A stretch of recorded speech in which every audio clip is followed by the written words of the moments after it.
100% इसको करने गए ना वो फास्टिंग भी पूरेगी और उधर वेस्टेज ज़्यादा हो जाएगा क्योंकि इसको ये माल पे हो जाएगा ना मशीन लगा तो चावल बनाने के लिए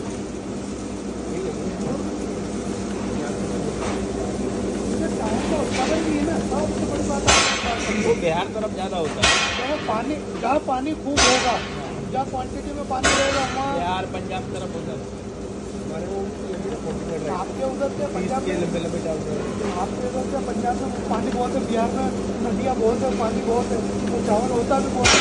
छत्तीसगढ़ अब इधर तो पानी